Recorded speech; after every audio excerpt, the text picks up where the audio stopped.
porque estamos aqui na tua casa, ó Pai. O Senhor nos trouxe aqui para nos prestar esse culto ao altar do Senhor, Pai. Te peço, ó Deus, que esteja abençoando cada vida que saiu do seu lar para aqui está, ó Pai. Que o Senhor sempre nos dá essa alegria de estar na tua casa, ó Pai.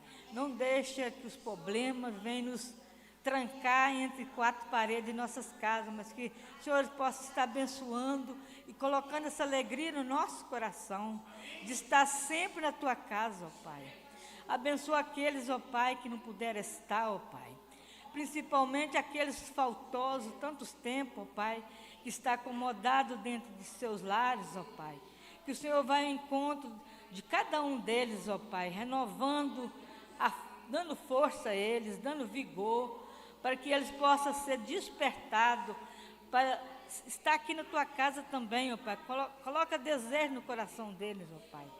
Abençoa cada família aqui representada, ó Pai.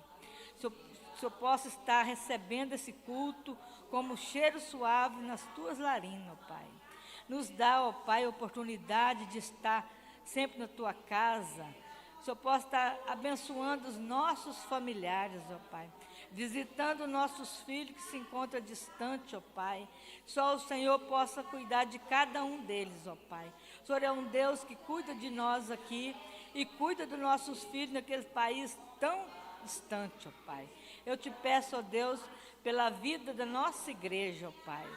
Abençoa essa igreja, ó Pai, que cada dia possa estar, ó Deus, pregando a tua palavra, ganhando alma para o teu reino, ó Pai. Abençoa a vida do nosso pastor, Pai. Dá a ele sempre a sabedoria que ele tem tido, ó Pai. Se eu posso estar tirando os cansaços, ó Pai, porque sabemos que é muita luta que ele tem, ó Pai, é sozinho para estar trabalhando, mas que o Senhor possa estar renovando as forças do teu filho, ó Pai. Abençoa a Andréia, mais um ano que o Senhor deu de vida a Andréia, ó Pai, que o Senhor possa estar sempre abençoando essa vida, ó Pai, tão animada, seja sempre ao lado do pastor para estar dando força, ó Pai. Abençoa seus filhos, ó Pai. Cuida de cada um, ó Pai.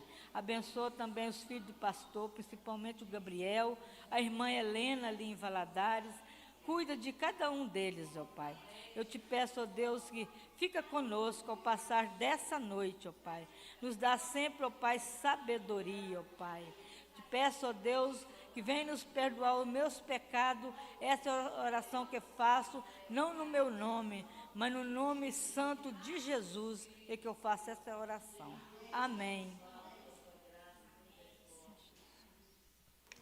Aleluia, glória a Deus, amém, que bênção. Vamos para a palavra, gente? Você que está comigo aí pela internet, nós vamos receber aí a palavra. Hoje, quarta-feira, dia de nós estarmos estudando aí o livro de Apocalipse.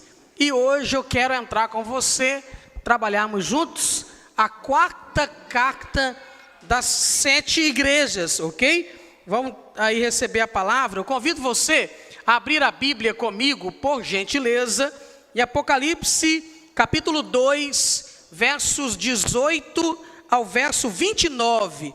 Apocalipse, capítulo 2, versos 18 a 29. Alguns irmãos se colocaram de pé, então, por gentileza, vamos toda a igreja, né? Em reverência às Sagradas Escrituras, ok? Apocalipse 2, de 18 a 29. Quem encontrou, dá um amém para sair no meu microfone. Amém! Glória, agora sim. Top! Ao anjo da igreja em Tiatira, escreva: estas são as palavras do Filho de Deus, cujos olhos são como chama de fogo e os pés como bronze reluzente. Eu conheço as suas obras, seu amor, a sua fé, o seu serviço e a sua perseverança, e sei que você está fazendo mais agora do que no princípio. No entanto, contra você eu tenho isso: você tolera Jezabel, aquela mulher que se diz profetiza. Com os seus ensinos, ela induz meus servos à imoralidade sexual e a comerem alimentos sacrificados aos ídolos. Dei-lhe tempo para que se arrependesse da sua imoralidade sexual, mas ela não quer se arrepender. Por isso, vou fazê-la adoecer e trarei grande sofrimento aos que cometem adultério com ela, a não ser que se arrependam das obras que ela pratica. Matarei os filhos dessa mulher. Então todas as igrejas saberão que eu sou aquele que sonda mentes e corações, e retribuirei a cada um de vocês de acordo com as suas obras. Aos demais que estão em Tiatira, a vocês que não seguem a doutrina dela e não aprenderam, como eles dizem, os profundos segredos de Satanás, digo: não porei outra carga sobre vocês. Tão somente apeguem-se com firmeza ao que vocês já têm, até que eu venha. Aquele que vencer e fizer a minha vontade até o fim, darei autoridade sobre as nações. Ele as governará com cetro de ferro e as despedaçará como a um vaso de barro. Eu lhe darei a mesma autoridade que recebi de meu Pai. Também lhe darei a estrela da manhã. Aquele que tem ouvidos, ouça o que o Espírito diz às igrejas. Amém. Se assente, por gentileza. A quarta carta, a carta de Tiatira, ela, profeticamente falando, simboliza o período da igreja medieval, que vai do ano 800 até o ano 1500. Mais precisamente, esse período profético encerra com as teses de Martinho Lutero, que ele, em 31 de outubro de 1517, ele traz ao mundo as suas 95 teses contra a venda das indulgências. O Papa Leão, ele queria vender indulgências para que fosse construída a Basílica de São Pedro, no Vaticano, e ali ele levanta contra a venda de indulgências, e 31 de outubro de 1517, chamado Dia da Reforma Protestante, encerra profeticamente esse período da igreja de Tiatira. Mas Tiatira também era uma cidade. Lembrem-se do que eu tenho ensinado para vocês às quartas-feiras sobre o livro de Apocalipse. Apocalipse precisa ser estudado historicamente, tipologicamente e profeticamente.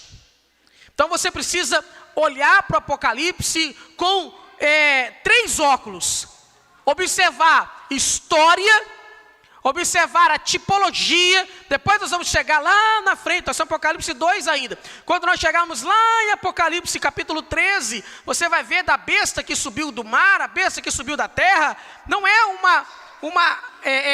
algo histórico, físico, concreto. Ali é uma tipologia. É isso que a gente precisa aprender e entendermos a respeito do livro de Apocalipse. Tiatira era uma cidade que queria ser importante na parte oriental da Turquia, mas que não conseguiu. Tiatira era uma cidade muito semelhante às cidades contemporâneas. Tiatira no grego significa aroma suave, sacrifício de trabalho. Uma cidade tipicamente romana, e que ela era uma guarnição do século IV, onde oferecia resistência para os inimigos que quisessem adentrar ao mundo romano. Posteriormente, ela tornou-se uma importante via rodoviária dos romanos. Passava ali toda sorte de transporte romano, e ela era situada na via de Pérgamo, e comercialmente era uma cidade próspera. Ela vendia tintas, fabricava roupas, cerâmicas, objetos de bronze, e politicamente Tiatira nunca conseguiu uma importância, uma relevância político-romana. ela era das 7 igrejas, politicamente falando, a mais inferior. Ela não gozava de grandes prerrogativas por parte do governo romano. Mas era uma cidade, irmãos, terrível. Uma cidade que tinha toda sorte de envolvimento com esoterismo. Só para os irmãos terem uma ideia, aqui na minha anotação, tinha templo de Apolo, Tirimânios, Artemis, um templo de Sambate, não muito conhecido no mundo bíblico, mas muito importante no mundo esotérico. E a igreja ali, envolvida em toda essa questão, foi uma igreja que não alcançou muita prosperidade. Infelizmente, a igreja de Tiatira durou pouco tempo. Mas ela teve a sua relevância. E é a igreja que ela apresenta, das 7 igrejas, ela apresenta as palavras mais graves do Senhor Jesus para a igreja. Nós encontramos no período da igreja de Tiatira. Por incrível que pareça, o pior momento da dispensação da graça será com a igreja de Laodiceia. Profeticamente falando, dentro da linha da dispensação, nós estamos aí chegando ao final da era da penúltima igreja, da igreja de Filadélfia. E nós vamos adentrar ao período histórico profético da igreja de Laodiceia. Embora vou falar de Tiatira, mas só para vocês entenderem, nós estamos aí no limiar entre o momento presente, entre Filadélfia e Laodiceia, entre o momento em que houve grandes movimentos avivalistas, houve grande movimento de evangelismo por parte dos americanos, dos ingleses, e hoje a Europa vive um pós-cristianismo, os Estados Unidos vivem um esfriamento espiritual, um declínio missionário, e o mundo caminha para o que Jesus disse em Mateus capítulo 24, por multiplicar a iniquidade, o amor de muitos esfriaria. Nós estamos chegando, a nossa geração está chegando nesse tempo. Mas eu quero mergulhar com vocês aqui, Tiatira. Essa igreja representa, dentro do período histórico profético, o período chamado de Idade das Trevas. Não sei se vocês vão lembrar aí, aqueles que estudaram aí na escola secular. A gente estuda em história o período chamado da Era Medieval.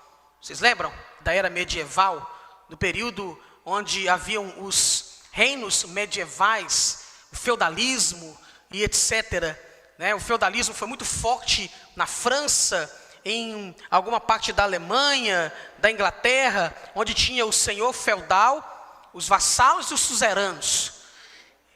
Esse período do feudalismo, chamado pela história, história de Idade das Trevas, nós percebemos profeticamente dentro dessa carta que o Senhor revelou para que João escrevesse, selasse e enviasse para a igreja de Tiatira.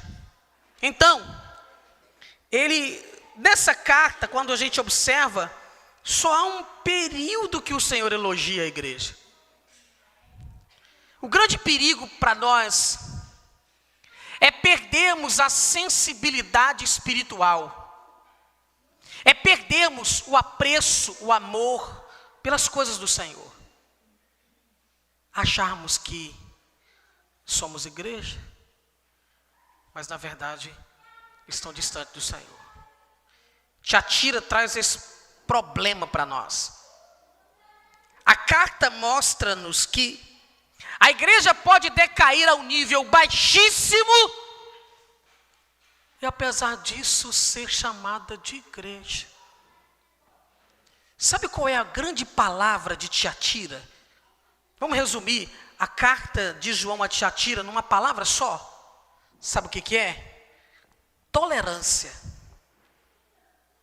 A igreja que tolera tudo. A igreja que não pode ter disciplina. A igreja que o pastor não pode pregar qualquer sermão. A igreja que não pode ter nenhuma palavra contra desvio comportamental segundo a Bíblia. Porque a igreja tem que tolerar os tipos de pecados. Isso é a igreja de Tiatira. Parece-me, embora eu falei para você agora, que nós estamos profética, historicamente falando, entre Filadélfia e Laodiceia, mas é muito semelhante o que essa igreja vivia e o que nós estamos vivendo. Da tolerância espiritual, da tolerância moral, da tolerância de valores invertidos. A igreja de Tiatira, ela é comparada com esse período das trevas, do mergulho em coisas que não são de Deus, e as pessoas querem fazer com que se pareça de Deus. Tiatira leva a todo o desenvolvimento de uma doutrina que não era a doutrina da Bíblia. Paulo declara, ensinando a Timóteo, dizendo a Timóteo, prega a palavra, a tempo e fora de tempo, meu filho. Insista, redarga, corrija, porque haverá um tempo em que as pessoas terão comichão nos ouvidos e não suportarão mais a sã doutrina. Vocês já repararam que os cultos, nós não temos essa nomenclatura, mas eu vou usar essa nomenclatura aqui agora. Vocês já observaram que os cultos chamados culto de doutrina, a maioria da igreja não frequenta? Culto de ensino, escola, vou falar um palavrão aqui agora, hein? Vou falar um palavrão, às vezes até ofensivo. Escola bíblica dominical. Escola bíblica dominical está virando uma ofensa na nossa geração. Por quê? Eu nunca vi, deixa eu dar uma pausa no meu movimento aqui. Eu nunca vi uma geração de gente cansada. O povo está cansado. Já observaram isso? O povo vive cansado, fica de sábado até de madrugada na rua, e domingo está cansado, não vem à escola bíblica dominical, não. Ah, meus filhos trabalham a semana inteira, o único dia que tem para almoçar na minha casa é no domingo. Eu sinto muito, mas está errado. Para um crente está errado. Está errado. Tiatira mostra o período das... Olha que interessante.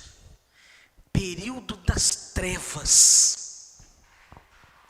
A igreja deixou de ser igreja e passou a se envolver com o Estado. Constantino, imperador romano, lá na outra carta que nós vimos semana passada, ele encerra a perseguição e fala que agora a igreja vai fazer parte da religião e será a religião oficial do império. Ele encerra a perseguição, mas ele traz para a igreja toda sorte de adoração que não era a adoração do Senhor, para o Senhor. Pense comigo, se a sua vida não é exclusivamente envolvida com a palavra, você precisa repensar a sua fé. Jesus disse assim: eu estou de olho em vocês, conheço as suas obras.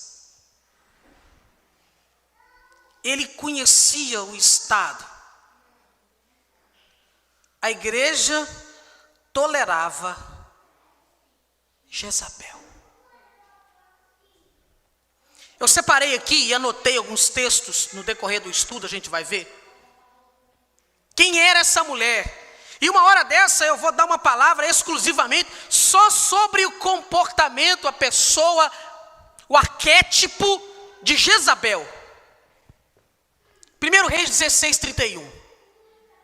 Ele, quem? Acabe, não apenas não achou que não tinha importância cometer os pecados de Jeroboão, filho de Nebate, mas também se casou com Jezabel, filha de Etibaal, rei dos Sidônios, e passou a prestar culto a Baal e a adorá-lo.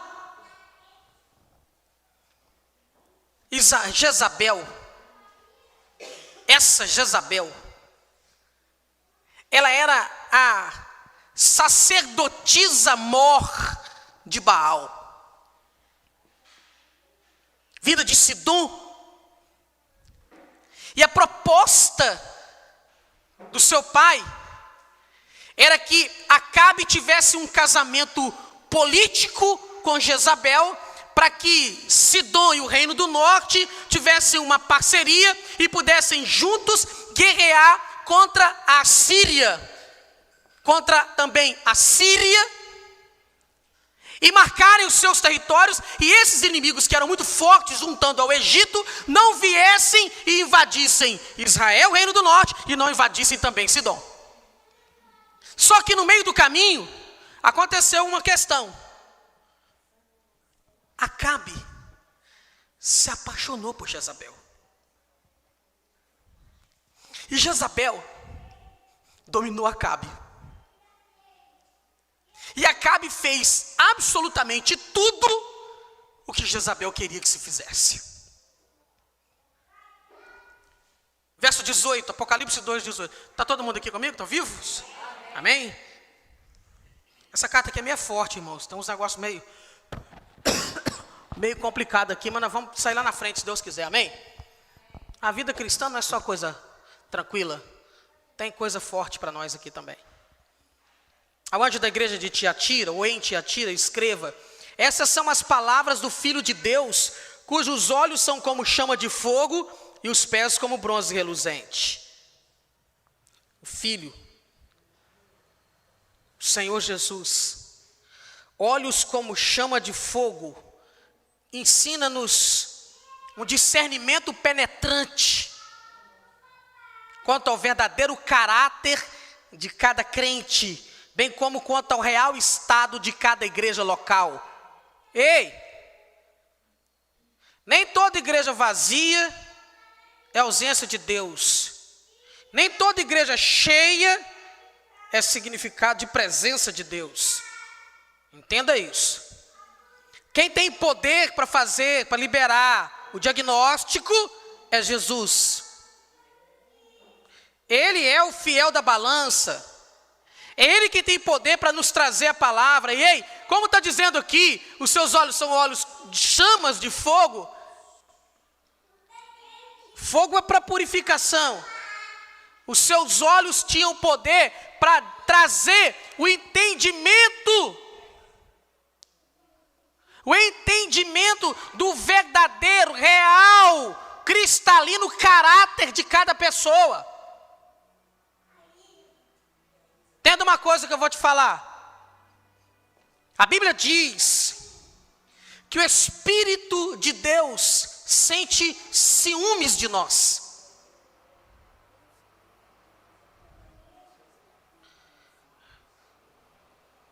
Vale para todo mundo aqui?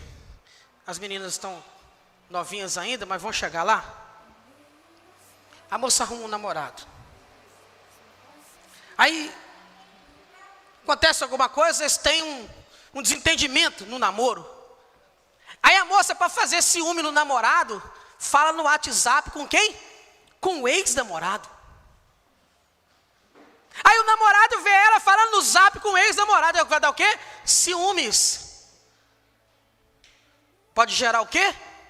Separação.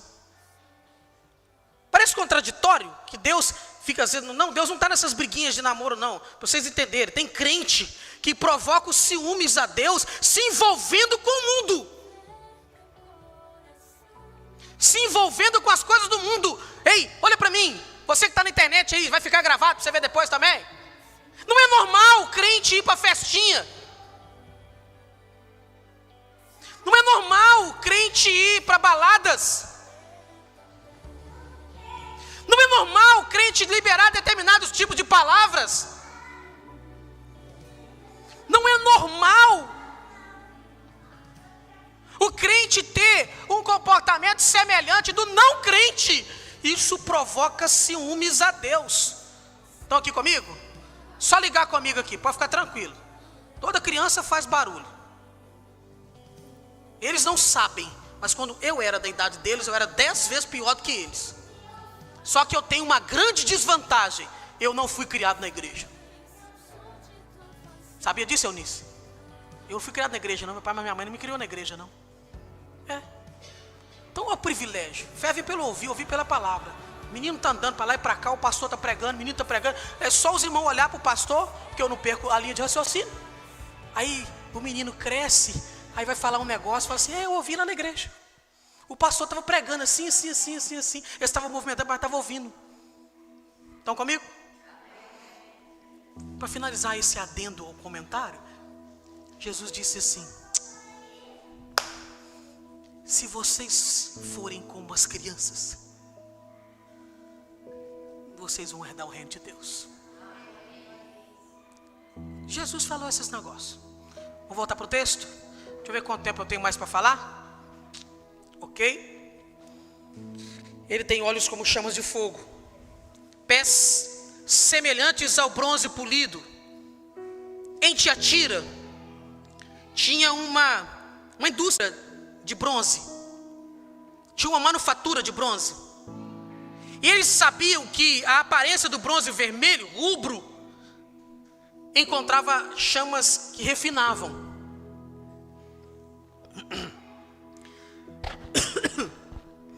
Quando Deus fala que Ele quer nos colocar como um cadinho e o ouro dentro, ou a prata dentro, para que sejamos purificados. Os olhos de fogo aquecem as chamas do bronze, e o bronze reluzente é puro. Os pés de Jesus, quando João vê e contempla aquela imagem tipológica de Jesus, ele está mostrando que nós precisamos ser puros. Os meus pés, eles não podem, obrigado Maria, pisar em qualquer lugar. Aí eu tirei o púlpito aqui, né? Tô achando que eu vou ficar modernão? Vou ficar modernão, eu tirei o copo d'água.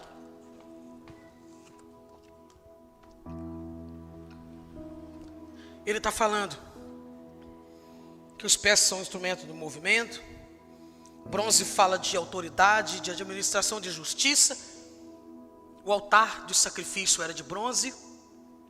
Quando ele está falando que os pés de Jesus eram pés de bronze, bronze pegando fogo, ele está falando de justiça. Às vezes a gente tem um momento na vida que nós somos tomados por ímpetos diante de situações que são ruins, injustiças e etc. E a gente quer ter um comportamento de justiça. Mas a Bíblia diz para a gente entregar para o Senhor, porque a ira do homem não opera a justiça de Deus. Está ensinando aqui que Jesus tem a justiça em si mesmo. Ele é a justiça e é o justificador. A visão que João tem a visão de um Jesus glorificado e de um Jesus pronto para liberar os atos de justiça de Deus sobre a terra. Acalme seu coração em temas que nós estamos vivendo nesse tempo. A nossa preocupação maior, irmãos, precisa ser sermos santos. Ser uma igreja santa. Ser uma igreja que não negocia a sua fé. Uma igreja que está preparada para passar pelo fiel da balança, pelos olhos que chamegam fogo, pelos pés que são de bronze, que pegam fogo, e que quando ele pisa na igreja, ele purifica a igreja. E que quando ele olha para a igreja, o seu olhar libera, mostra o caráter da igreja. Nós não precisamos ser uma igreja bonita, nós precisamos ser uma igreja santa. Nós não precisamos ser uma igreja importante, precisamos ser uma igreja santa.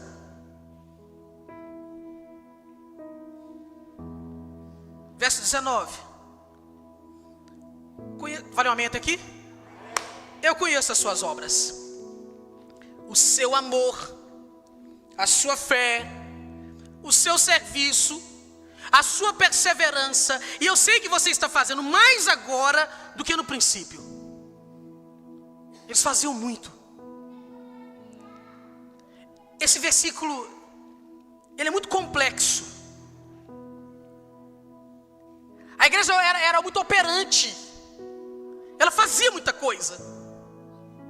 Obras, amor, fé, serviço, perseverança. Mas eles eram mundanos. Eu tenho aprendido muitas coisas com o Senhor. E dentre elas, algo que Deus tem falado comigo durante alguns anos da minha jornada pastoral. A gente tem que trabalhar muito. Escrevi sobre isso hoje na devocional do aplicativo. Tem que ser pessoas que trabalham, produtivas. O provérbio chega até a dizer assim: olha para a formiga preguiçosa e aprenda com elas.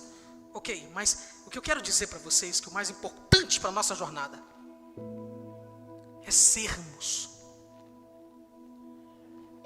Não é ter, é ser. Porque ter, entenda o que eu vou te falar, meu irmão. O crente nunca vai ter o que a pessoa do mundo tem. Eu nunca vou conseguir competir com a pessoa do mundo. Eu nunca.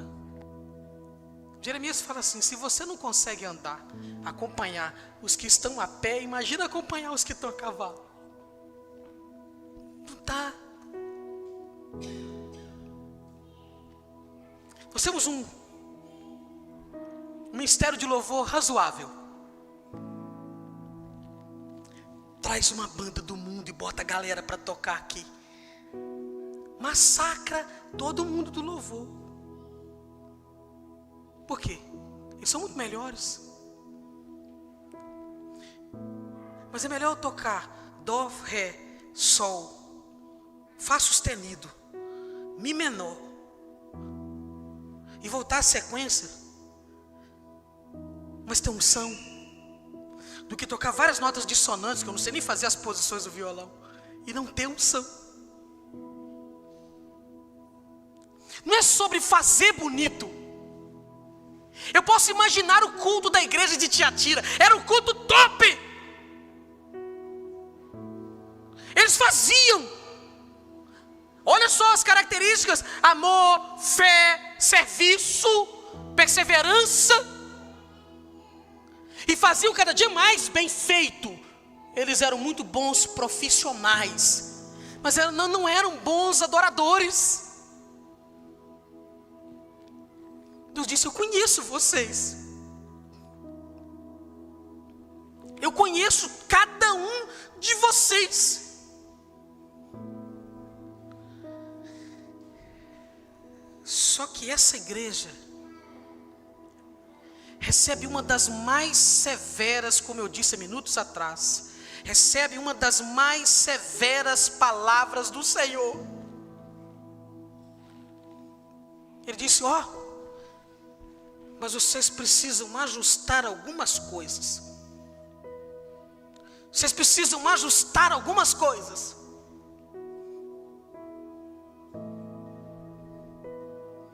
Vocês precisam aprender a observar com quem vocês estão se aliançando.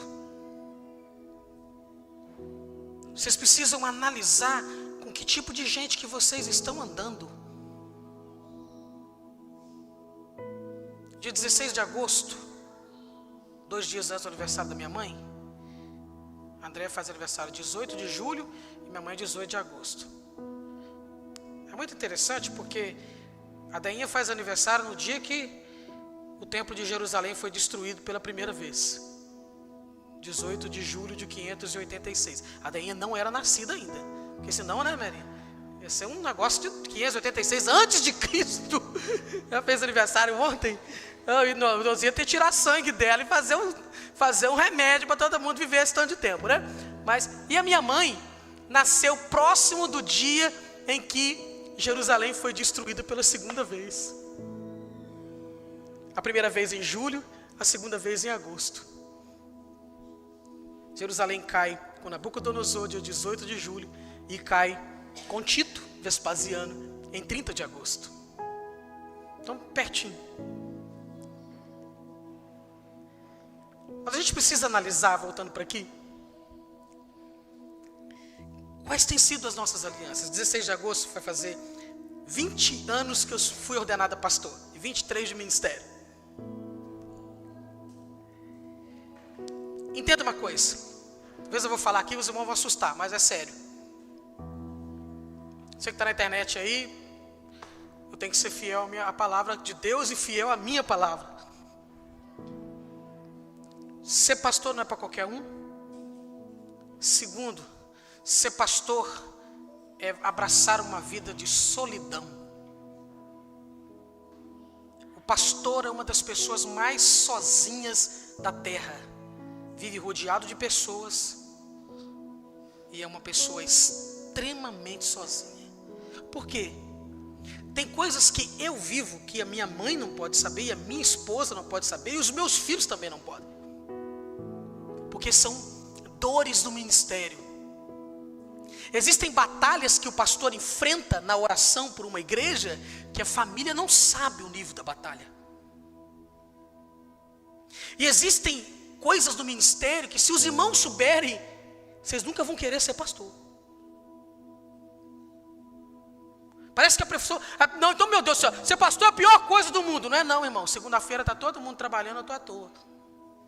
Faz parte do ministério, né? O pastor é o tipo de pessoa que se oferece para almoçar na casa de todo mundo e o povo fica feliz. E ainda faz uma comida boa. Você é pastor. O pastor entra na sala do juiz, entra na sala do delegado, entra na sala do prefeito. Eu chego ali, se eu chegar no escritório do Hermínio, eu vou chegar, pastor, bom dia, eu queria falar com o prefeito. Por gentileza, pode entrar. Faz parte do ministério. Entenda o que eu quero dizer. Principalmente para quem está do lado de cá, do púlpito. Você não pode andar com qualquer pessoa. Pastor é o tipo de gente que não pode se aliançar com qualquer pessoa. Pastor é o tipo de gente que não pode ser visto em qualquer lugar. É o tipo de gente que não pode estar em qualquer ambiente. É o tipo de pessoa que não pode estar em qualquer movimento. Então se você, não, mas eu sou a pessoa que vou tudo, então você não pode ser pastor. Tem que ser só o membro, não pode ser pastor.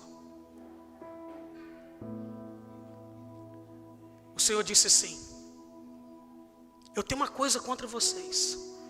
Para a igreja te atira. Vocês toleram a mulher Jezabel, que se diz profetiza. Propósito de Jezabel: destruir a adoração ao Deus Altíssimo. Esse é o propósito de Jezabel. Vamos para a Bíblia. Faz sentido aqui. Você quer abrir na sua Bíblia aí? Abre aí. 1 Reis 19, 1 e 2. Nós vamos ver sobre o perfil, quem era essa mulher horrenda.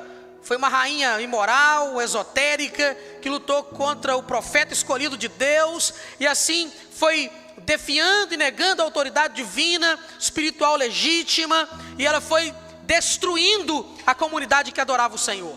1 Reis 19, 1 e 2. Quem encontrou, diga. Ora, Acabe contou tudo a Jezabel que Elias tinha feito, e como havia matado todos aqueles profetas à espada. Por isso, Jezabel mandou um mensageiro a Elias para dizer-lhe que os deuses me castiguem com todo rigor, se amanhã, nesta hora, eu não fizer com a sua vida o que você fez com a vida dos meus profetas. Ele matou 450 profetas de Baal no Monte Carmelo, num momento de batalha espiritual terrível, onde com apenas uma oração o Deus verdadeiro iria responder. Não precisava ficar fazendo muita coisa, era só orar para que Deus respondesse com fogo do céu. E Jezabel desejou matar Elias. Ei, não vou conseguir falar sobre Tiatira tudo hoje, porque já é 8h12, mas põe sentido. A maior missão de Jezabel, confundindo Jezabel com Isabel. A maior missão de Jezabel é destruir a voz profética da igreja. O espírito de Jezabel tem o plano arquitetado de calar, matar a voz profética da igreja. Esse é o plano primário de Jezabel. O que Jezabel queria? Ela não se importou com os 450 profetas que haviam morrido.